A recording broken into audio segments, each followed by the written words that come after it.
નમસ્કાર. આજના આઈટીઆઈ ઈ-લર્નિંગ પ્રોગ્રામમાં હું પી.કે. પટેલ, સુપરવાઇઝર ઇન્સ્ટ્રક્ટર, ઔદ્યોગિક તાલીમ સંસ્થા બેચરાજી આપ સૌનું હાર્દિક સ્વાગત કરું છું. આજે હું આઈટીઆઈમાં ચાલતા કોમ્પ્યુટર ગ્રુપ અંતર્ગત ક્રિએટ પીવટ ટેબલ્સ પ્રેક્ટિકલ વિશે આપ સૌને તાલીમ સહ માર્ગદર્શન આપીશ.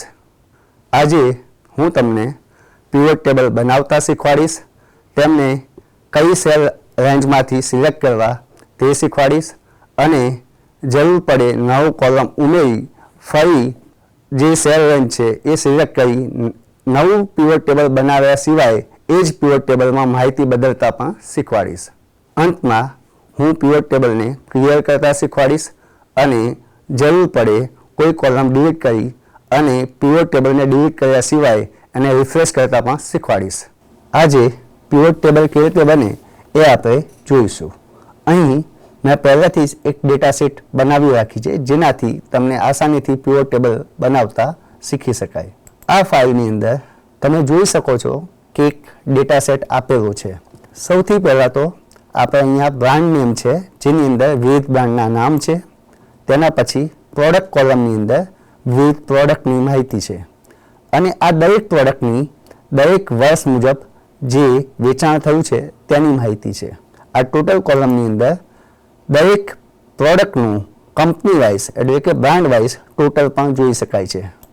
તો આ એક સિમ્પલ ટેબલ છે. એની અંદર બીજો કોઈ જ ફોર્મ્યુલા વાપર્યો નથી, ખાલી અહીંયા સમ ફોર્મ્યુલા વાપર્યો છે જે આ સેલનો સરવાળો બતાવે છે. પીવટ ટેબલ બનાવવા માટે અહીં જે માહિતી છે તેને આપણે સિલેક્ટ કરીશું. એના માટે માઉસનો ઉપયોગ કરી શકાય છે.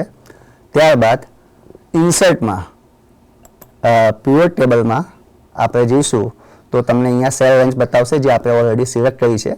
અહીંયા આપણને બે ઓપ્શન બતાવે છે, ન્યૂ વર્કશીટ અને એક્ઝિસ્ટિંગ વર્કશીટ.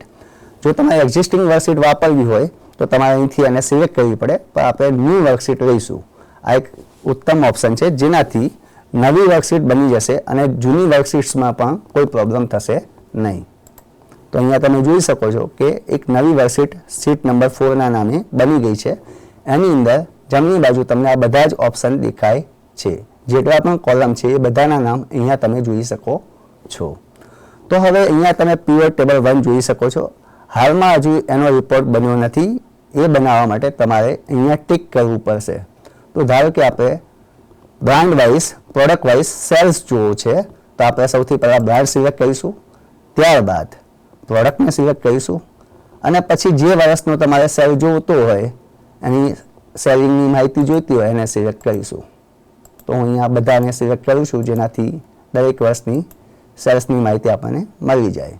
પછી જો અંતે તમારે ટોટલ જોઈતું હોય તો તમે અહીંયા ટોટલ સિલેક્ટ કરી શકો છો. હવે અહીંયા ફિલ્ટર્સ જે છે એ તમે જોઈ શકો છો કે તમારે જે ફિલ્ટર જોઈતું હોય એ તમે અહીંથી પણ પસંદ કરી શકો છો. જેમ કે મારે એપલ કંપનીની બધી જ પ્રોડક્ટની સેલ્સ જોઈએ છે તો અહીંયા મને એપલ કંપનીના 2 પ્રોડક્ટ છે, મોબાઈલ ફોન્સ અને સ્માર્ટ વોચ. તો એનું દરેક વર્ષનું જે સેલ છે એ તમે અહીંયા જોઈ શકો છો. એના સિવાય ધારો કે મારે બીજી કંપની સિલેક્ટ કરવી છે, LG. તો LG માટે પણ તમે LED ટીવી જે પ્રોડક્ટ છે એની માહિતી જોઈ શકો છો. હવે ધારો કે કોઈ એવી કંપની છે કે જે મલ્ટિપલ પ્રોડક્ટ્સ વેચે છે તો એના ફિલ્ટર માટે જેમ કે રિયલમી છે એ મલ્ટિપલ પ્રોડક્ટ્સ વેચે છે. હવે એમાં મારે કોઈ પર્ટિક્યુલર પ્રોડક્ટ જોઈએ છે તો એના માટે હું અહીંયા પ્રોડક્ટમાં જઈશ અને જે પ્રોડક્ટ જોઈએ છે માહિતી જે પ્રોડક્ટની એ સિલેક્ટ કરીશ તો એની માહિતી આવી જશે. તો આ રીતે વિવિધ ફિલ્ટરને તમે આસાનીથી વાપરી શકો છો. આની અંદર હવે મેઇન શીટમાં જો તમે કોઈ ફેરફાર કરો છો તો એની અસર સીધી થતી નથી. જેમ કે હું આ કોલમ ડિલીટ કરી નાખું છું તો આ આપણું ઓરિજિનલ પીવટ ટેબલ છે. એની અંદર હજુ પણ 2019નો ડેટા દેખાય છે જ્યારે શીટમાં આપણે એ ડિલીટ કરી નાખ્યો છે. તો આના માટે શું કરશો? તો જ્યારે પણ તમે કોઈ કોલમ ડિલીટ કરો છો તો પછી તમારે એને રિફ્રેશ આપવું પડે છે. ડેટાને રિફ્રેશ કરવા માટે આપણે ડેટા ઓપ્શનમાં જઈશું અને રિફ્રેશ ઓલ આપીશું. તો તમે જોઈ શકો છો કે અહીંયા જે 2019નો જે ડેટા આપણે ડિલીટ કર્યો એ હવે જતો રહ્યો છે. હવે આપણને પ્રશ્ન થાય કે નવો કોલમ જો ઉમેરીએ તો શું બને. આપણે એક ગ્રેડ નામનો કોલમ ઉમેરી છે, ગ્રેડ. ઓકે, જેની અંદર આપણે વિવિધ ગ્રેડ આપીશું, જેમ કે AA, AB, BB, CC, BC,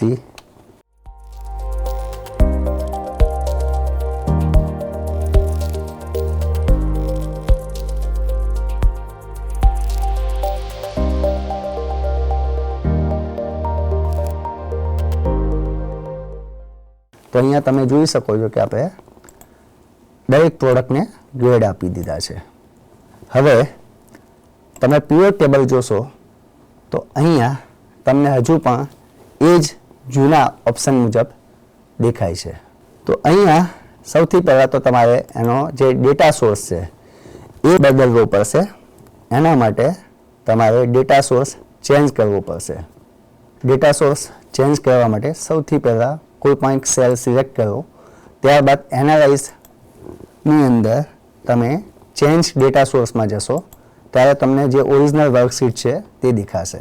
એને ચેન્જ કરવા અહીંયા ક્લિક કરો, પછી તમે પાછું ફરી સિલેક્શન કરો, એનાથી તમારો જે ડેટા સોર્સ છે એ ચેન્જ થઈ જશે. પછી ઓકે આપો તો હવે તમે જોઈ શકો છો કે ગ્રેડ્સ આવી ગયા છે.